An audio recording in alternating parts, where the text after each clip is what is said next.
Hey guys, this is That Evil Overlord. Welcome to my first rant, and I'm not going to be ranting regularly, but if there's a topic related to gaming that really is pretty big, I'll do a rant and give my opinion on it.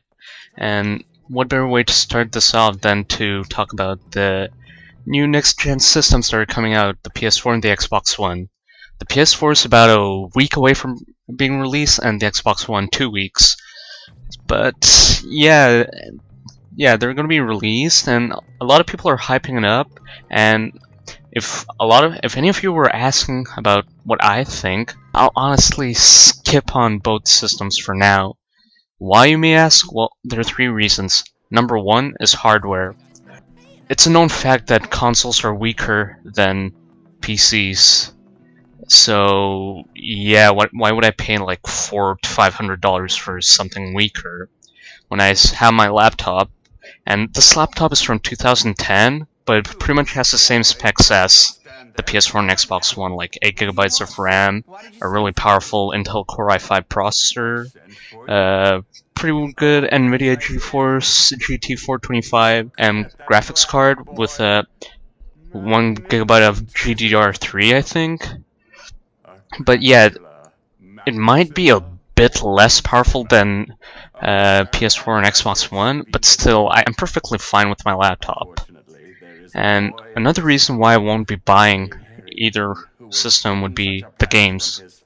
I mean, the only reason you buy consoles these days is because of exclusives. And really, there aren't a lot of exclusives for me so far. I mean, look, I'll take out a list. This has all the exclusives I want. Here it is. Kingdom Hearts 3. That's it. Nothing else. Why would I buy either system for just one game I'm interested in so far? I mean, granted, there are games like Titanfall, Dead Rising 3, and Knack that interest me, but other than that, there's not a lot of games. I mean, later on there will be more games, but for now, not really. And thirdly, this is probably the biggest reason, is because the Xbox One and the PS4, neither of them innovate like consoles usually do. I mean, if you go back to the 80s, you had like the Nintendo Entertainment System, you had the D-pad on it. I mean, it innovated like that. The Sega Master System made the D-pad better. And then you go to the 90s, Sega Genesis, Super Nintendo. Super Nintendo added the shoulder buttons. Genesis really brought 16-bit, more color, advanced technology, and an even better D-pad, which in my opinion is the best D-pad so far. And then you have like PS1, Sega Saturn, and Nintendo 64, the latter having introduced 64-bit graphics. And I mean, during that time, on PCs, the games were really, how should I say, like, they really weren't as advanced. Like, most games you'd find on PCs back then were point-and-clicks, first-person shooters, occasional platformers, but that's about it. Whereas on consoles, you'll find a much bigger variety of games. And even, like, 2 generations ago, like, with the PS2, Xbox, and GameCube, they introduced new things like the triggers. I mean, they had shoulder buttons before, but now they actually had analog triggers. So, and even the PS2 introduced like DVD compatibilities, like you'll be able to watch your DVDs on your PS2 and also Xbox, which might not seem a lot today, but back then it was pretty big because, well, DVD players were quite expensive and PCs didn't have them. So, and even in Japan, they display movies with the PS2 because it was a lot cheaper. It was, I don't know what the launch price was, but a lot cheaper than DVD players. But now there isn't a big difference between the PS4 and Xbox One and the PC. I mean, you can use controllers on the PC, the Xbox 360 controllers because it's USB, and PS3 controller also because it's a Bluetooth, and you just have to download the DS3 app. But overall, that's the thing. There isn't a big difference between PS4 and Xbox One and the PC, and it really doesn't innovate. I mean, let's take the Wii U. Granted, its hardware is a lot weaker well, not a lot weaker, but it's quite weaker than PS4 and Xbox One's hardware. But it actually introduced something new, which is the gamepad. I mean, you can display the game on the screen on the gamepad and play that way, or it's also a touchscreen, so it can serve for extra buttons, a bit like the Nintendo DS. So Nintendo did innovate a bit in that category.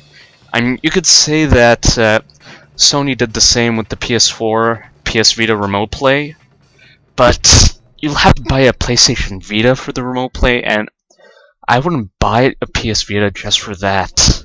And really, there are only a few good games on the PS Vita I can think of. Persona 4 Golden, Gravity Rush, and there are a few more like Little Big Planet Vita, but really there aren't a lot that really interest me, which is why I'm not going to purchase it. And for Xbox One, I don't know what Microsoft did here. They really screwed themselves over.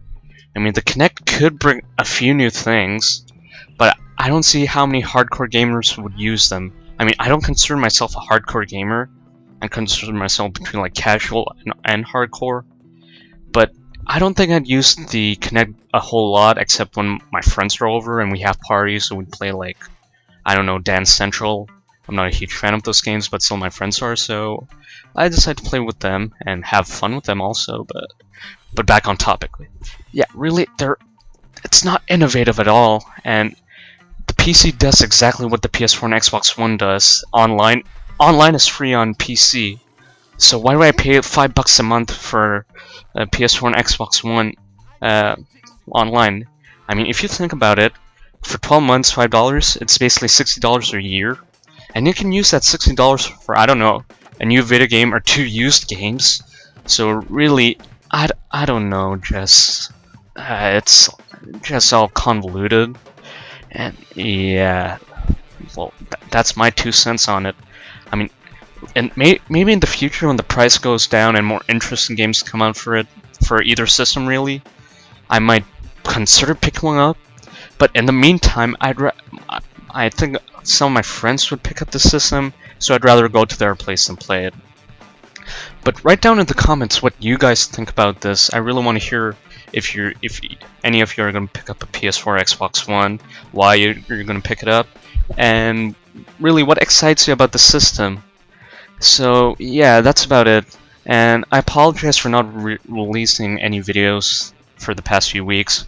Thing is, I've been pretty busy with exams and projects. You know, the end of the term, I had a lot of exams, a lot of projects. I haven't had a lot of sleep, and I barely even had time to work on videos. I think the last 2 weeks I probably worked 3 hours on my next video, and this is a pretty big project, and it'll take a lot of time to edit. I finally captured all the footage I need, but it'll take a while to edit. So please bear with me, and I appreciate your patience. But I decided to make this rant just to hold you guys off a bit and give you a bit of content. But for now, this is Dad Evil Overlord. Thanks for watching. I'll see you guys later.